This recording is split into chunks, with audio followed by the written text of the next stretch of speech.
ભલા ભક્તજનો, આ પ્રદેશમાં આપણા ગુરુકુલ પરિવારના સંતો ખૂબ વિચરા છે.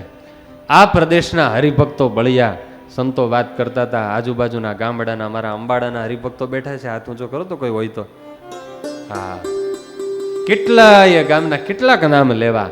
રાત્રિ દિવસ આવી અહીંયા અમારે હરિવદન સ્વામી ને અભય સ્વામી, સર્વજ્ઞ સ્વામી નિરાતે બેઠા છે. હવે તમારે ઘરે લગ્ન પ્રસંગ હોય તો તમે તો નવરા હોય બેસવા માટે, પણ અમારે સંતો જો કેવા ટાઢા કોઠે બેઠા, નિરાતે બેઠા, કાંઈ ચિંતા છે?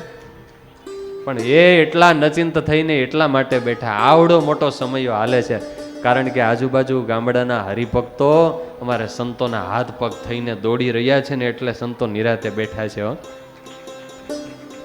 આ પ્રદેશમાં વાલા ભક્તજનો હરિભક્તોના અગાધ સમર્પણ છે.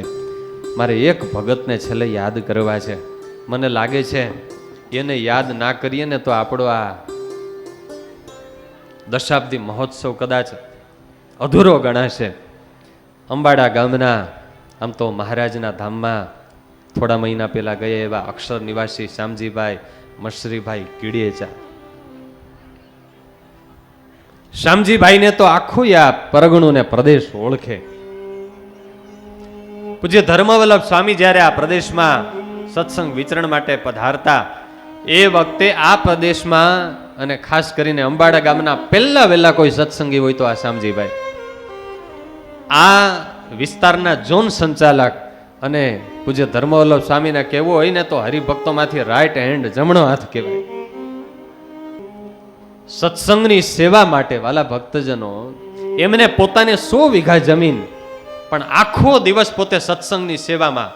હરિભક્તો વાત કરતા હતા અંબાડા ગામના કે સ્વામી રોજનું ઓછામાં ઓછું 100 થી 150 કિલોમીટરનું ટ્રાવેલિંગ કરી અને ગામડે ગામડે જઈ અને ગુરુકુલથી જે સંદેશો આવ્યો હોય, પરિપત્ર આવ્યા હોય, આમંત્રણ આવ્યા હોય તો 100 કિલોમીટરનું રોજનું અંતર કાપી ટ્રાવેલિંગ કરી પોતાની ગાડી લઈ 3 વર્ષે એની ગાડીના ટાયર ઘસાઈ ગયા હોય અને ગાડી લગભગ ખલાસ થઈ ગઈ હોય, કોઈ દી રિપેર નહીં કરાવવાની, 3 વર્ષે નવી ગાડી સત્સંગની સેવા માટે. ગુરુદેવ શાસ્ત્રીજી મહારાજની પાસે કંઠી બાંધી પુરાણી સ્વામી, જોગી સ્વામી, મુગટ સ્વામી, હરિપ્રસાદ સ્વામી ગુરુકુલમાં ભણ્યા. આ સંતોની અનન્ય નિષ્ઠા. સ્વામિનારાયણ ભગવાન જેવા કોઈ ભગવાન નહીં, ગુરુદેવ શાસ્ત્રીજી મહારાજ જેવા કોઈ ગુરુ નહીં.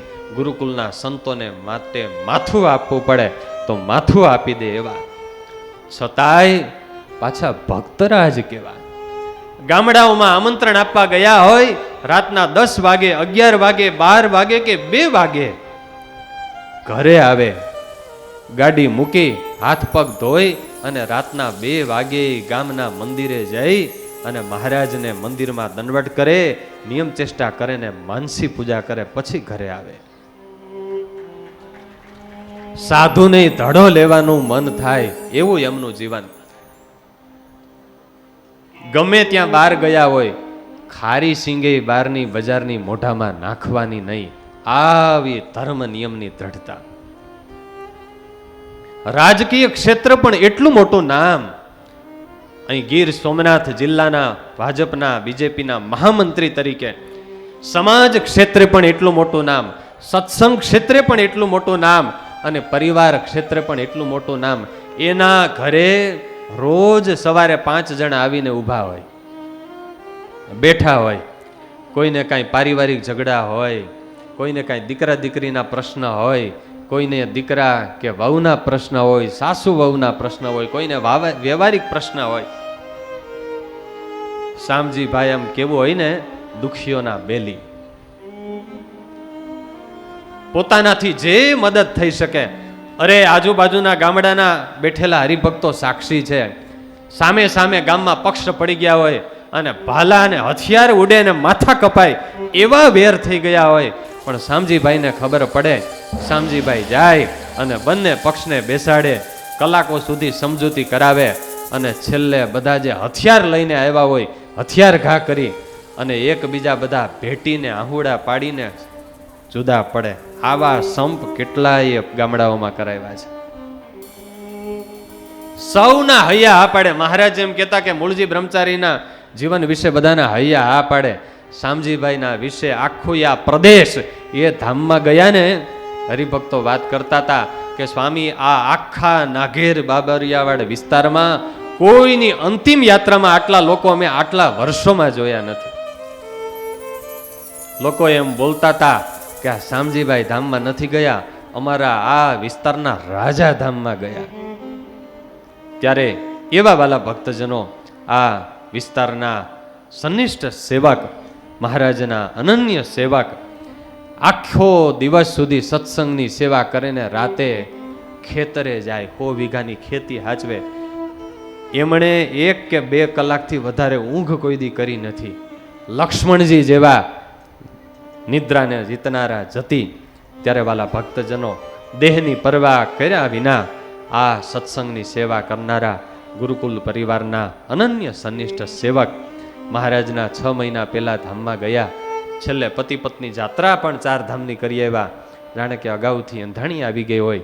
ત્યારે આ કીડેચા પરિવારને, અંબાડા ગામને તો ખોટ પડી હશે, પણ રાજકોટ ગુરુકુલ પરિવારને, અને હું તો કહું છું કે સમગ્ર સ્વામિનારાયણ સંપ્રદાયને આ શામજીભાઈની ખૂબ મોટી ખોટ પડી છે.